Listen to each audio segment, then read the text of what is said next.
Are you constantly on the go, feeling like there is just no time for yourself? Work, family, responsibilities, it all adds up.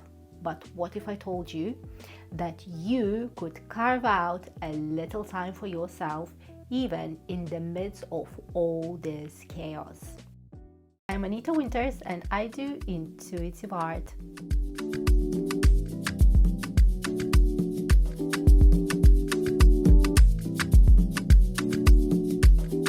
Today we're talking about something incredibly important: finding time for yourself. Specifically, how intuitive art can help you shift your focus from daily routines and bring a sense of creativity and peace into your life.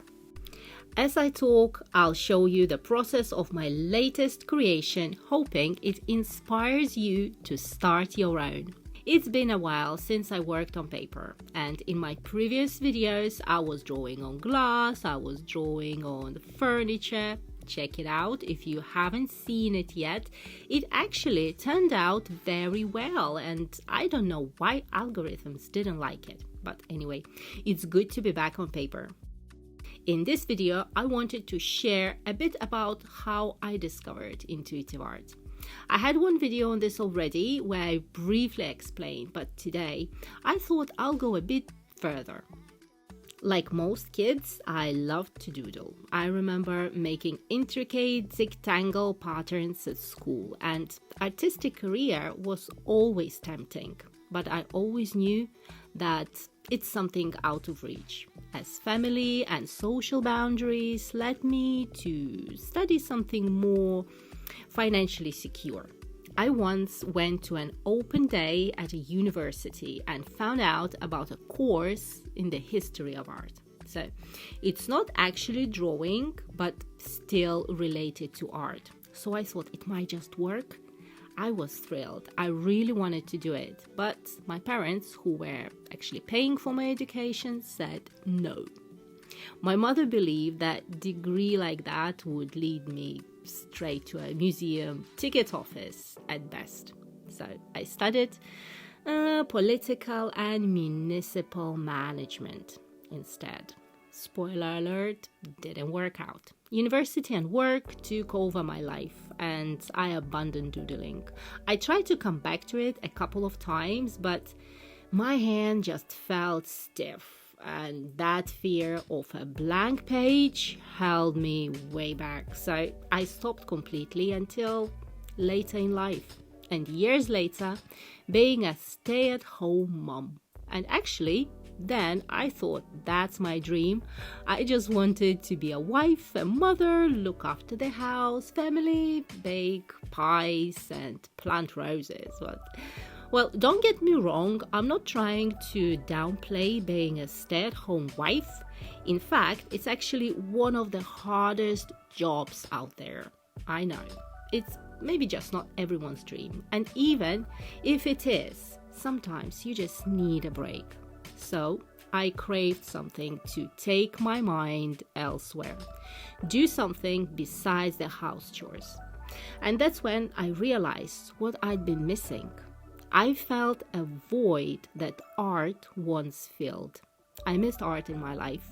I remembered how doodling used to soothe me, take away the pain, ease my worries, even if just for a little while. So I quickly ordered some paper and pens and started doodling again. It felt awkward at first, and I spent some time watching videos and getting some ideas and inspiration from other artists. It made me realize that creativity isn't about creating something entirely new. It's about combining existing knowledge into something unique. Often we feel pressured to invent groundbreaking ideas, which can be intimidating. However, true creativity lies in seeing connections between different concepts and weaving them together innovatively.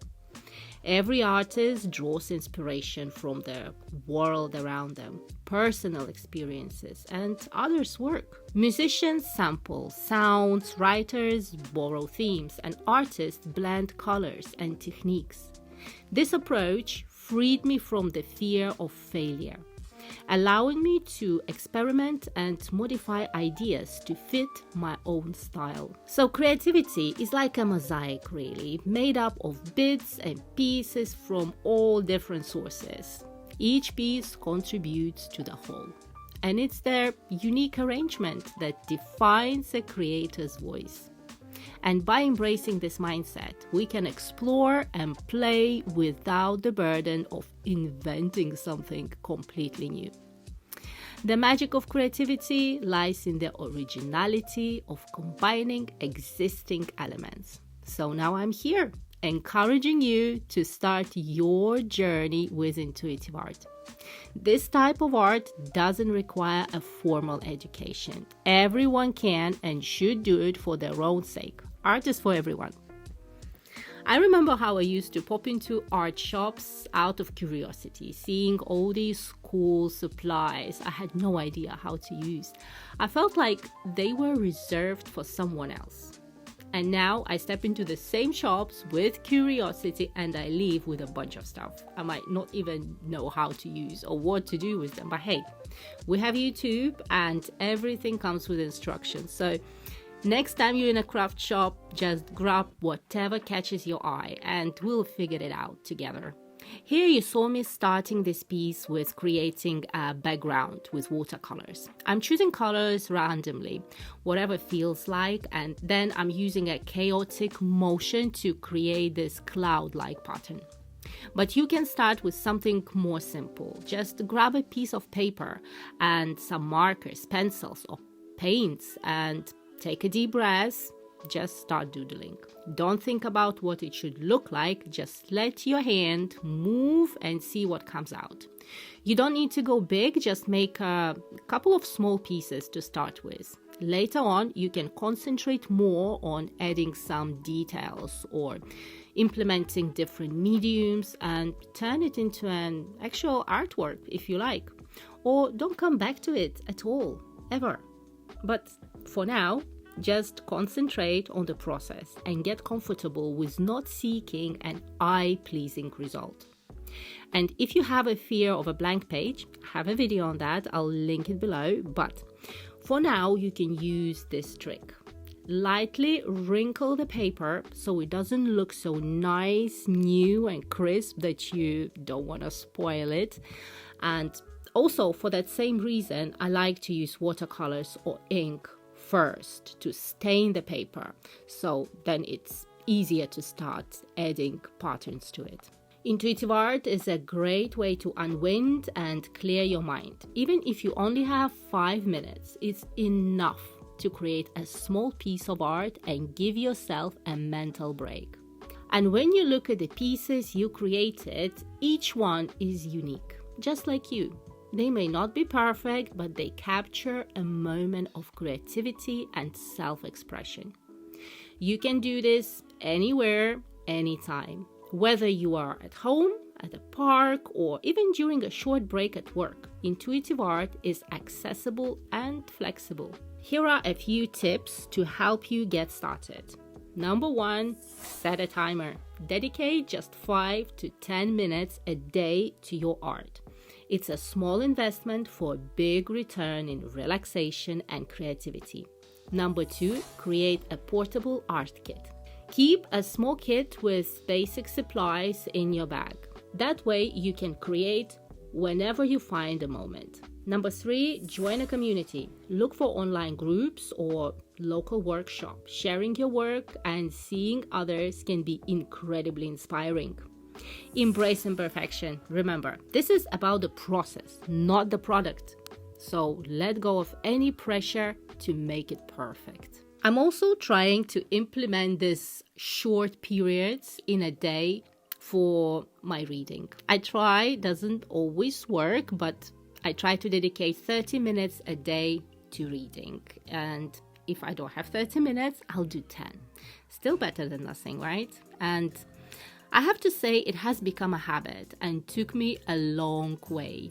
Reading even a little every day improves your concentration, expands knowledge, enhances vocabulary, and stimulates the mind. So this daily habit also increases your discipline. Just like reading for 10-30 minutes a day, practicing intuitive art for the same amount of time can significantly benefit you too.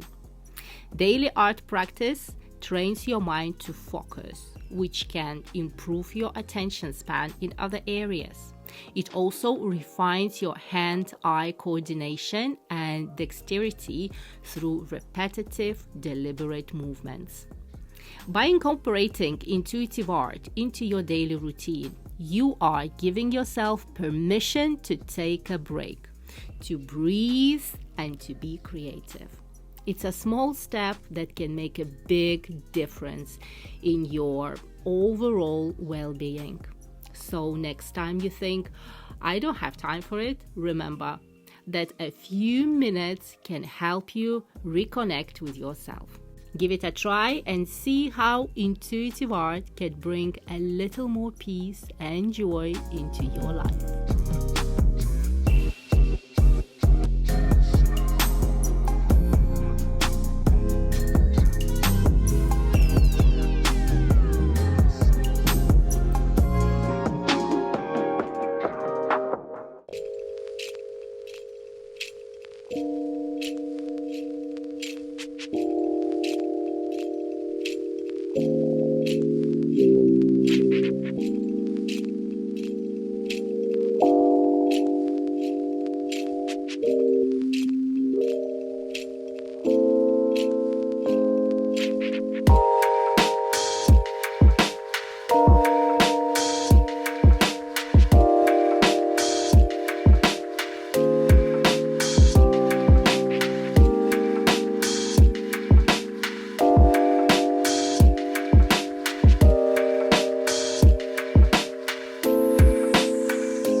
And there we have our final piece.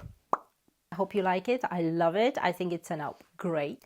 Thank you all for watching, and don't forget to subscribe for more tips on creativity and self-care. Until the next time, stay creative and take care of yourselves.